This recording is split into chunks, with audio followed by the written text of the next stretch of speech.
It is happening again, as it has been well documented the Raptors' longtime interest in acquiring Giannis Antetokounmpo. And one of the biggest stories this offseason was the Milwaukee Bucks making desperate moves after the Achilles tear to Damian Lillard, as well as the Raptors' interest in trading for a superstar caliber player. These are all narratives that we were hearing big time at the start of this summer. But after the departure of Masai Ujiri, after a bunch of conflicting reports, because Shams still hasn't said Giannis is verbally committed to stay in the Bucks long term, but Brian Windhorst, other insiders have said, hey, Giannis is going to be on this team at least for the short-term future.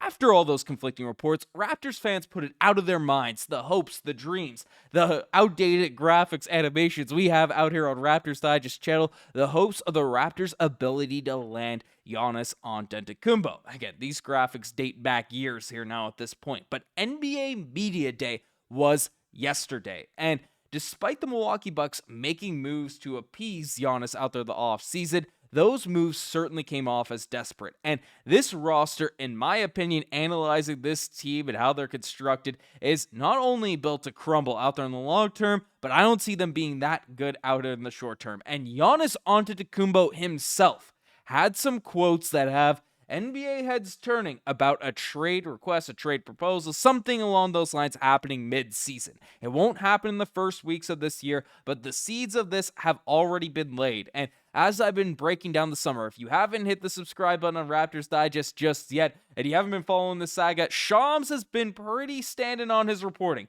about Giannis not fully committing to the Milwaukee Bucks and coming back here now. At this point, Giannis has essentially confirmed those with his, stance, with his quotes, and just his overall energy out there at NBA Media Day here today, his first day with the Milwaukee Bucks to start off this season. So we're going to break down all of these reports and everything that's going on. So without further ado, let's dive straight into it. Because, of course, if you're not familiar with Giannis Antetokounmpo, the guy is one of the best players in the NBA, a top 5 without a doubt guy in the league. Elite finishing the round of basketball. I don't need to explain to you how good Giannis Antetokounmpo is at the game of basketball, but these quotes are very, very interesting, as essentially Giannis came out with a direct quote and said, the same thing I've been saying my whole career. I want to be on a team that allows me and gives me a chance to win a championship. It was never going to change. I want to be among the best, regarding his future in Milwaukee and all those types of things. And we look at the Milwaukee Bucks roster, and we've known this is Giannis' stance, but this team, some people are standing on this team being pretty good and all that.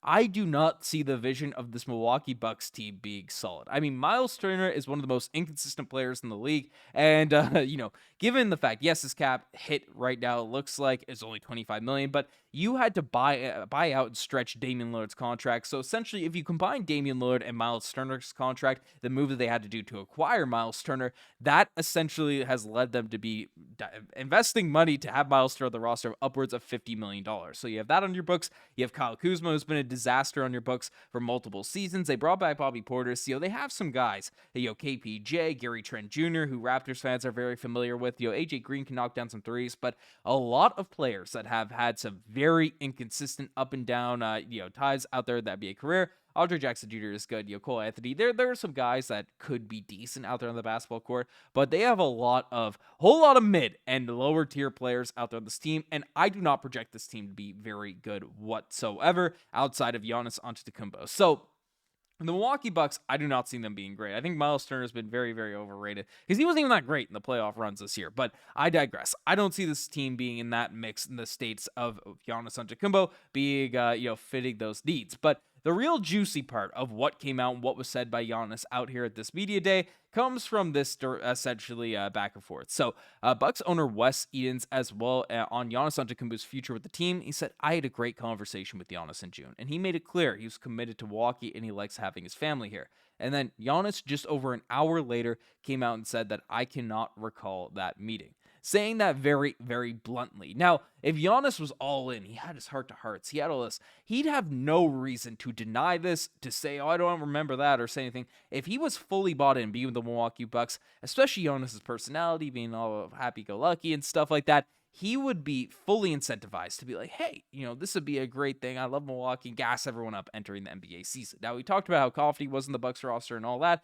but he's laying these seeds once again for a trade request for something. And then, a few days ago, he came out and said he expects to be traded because that's his mindset. That's his, just being in the NBA and all that. So there's these nuggets dropping out here from these guys out there at this point, and he's been adamant, I want to be on a team that gives me a chance to win a title. So Giannis is double and tripling down on all of this stuff, his priorities and all that, and that has led a lot of people to have their eyes on the Toronto Raptors as being a suitor. And it's a quote that came out from Mario Chalmers, who came out and said this. Actually, I'm pulling up the wrong quotes here now, but that. Do you see Toronto's a better fit when discussing potential destinations for Giannis Antetokounmpo? And this came out not before all these quotes end up dropping, saying, yes, definitely more active, more up and down team. They got a bunch of young, hungry guys that like to run, get up and down, so that's Giannis's game. So, former NBA champion Barrett Chalmers is already name-dropping Toronto as a destination for Giannis, even with Masai gone and all of that. And of course, firing Masai Ujiri, it hurts your chances if this trade request becomes official. It gets, locked in, it's long-term and all of that. But these are things you have to factor in, because we discussed some of these things of the offseason. But, John Horst is going to go for blood and prefers to gut any team that trades for Giannis. If he requests a trade, of course, it depends on how hard Giannis's trade request is. He's not going to give him up for nothing, but he might not have as much leverage, especially as the years on that contract end up ticking down.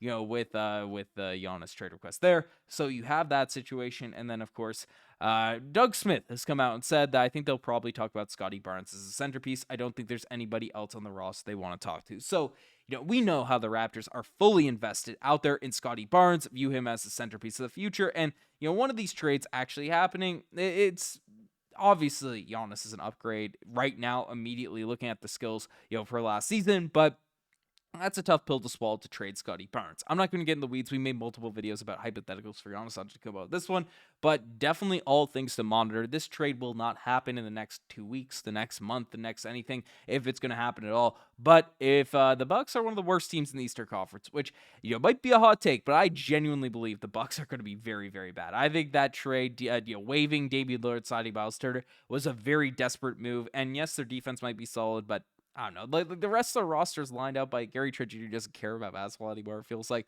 you have Cole. I think Gary Trent Jr. is an underrated defender. Don't get me wrong, but Kyle Kuzma, I'm not fully bought in on there at this Milwaukee Bucks team. I think they could be really bad. I don't see this team really working out in the long term. So keep your eyes peeled for one of these things actually going down, actually happening. But another piece of drama that I do want to take a look at out here before we end off this video is Bruce Brown, because this is making headways. Essentially, Bruce Brown had this quote saying, as soon as I got to Toronto, I thought about coming back to Denver right away. And I don't know why this is a huge surprise, why people are shocked by this. Raptors fans expected him to be traded. His entire tenure with the Toronto Raptors were a rebuilding team. He was a veteran that had an impactful play out there on a championship roster. It is no surprise that Bruce Brown had these feelings. And the thing that makes it even more direct, makes it even more true, is look at his shoulder right there. If you look directly on his shoulder, the guy has a Denver Nuggets tattoo. And he didn't have this coming to the Toronto Raptors. He got tattooed a logo of another team while he was under contract by the Toronto Raptors. And people may have not made a big deal of this at the time. I made a whole video on it. That's jarring. That's pretty crazy. I know Danny Green did it, but all that type of stuff, just wearing the logo of another team while you're on another roster and not covering it up, not putting it in a place. Like Danny Green at least had a shooting sleeve over his tattoos of Toronto, of LA, and all these places. That's pretty clear, lines up with what Bruce Brown is saying out there with this quote. So, I have no hate towards Bruce Brown. The Raptors viewed him as a trade piece. They, got extreme value back in getting Brandon Ingram. So, wishing Bruce Brown all the best for the Denver Nuggets. They're one of the teams I'm rooting for out there in the Western Conference. But let me know what you guys think about all this in the comment section down below. Use the best link as far as subscribe to the channel if you guys haven't already. Anyways, I'm signing out. Cheers.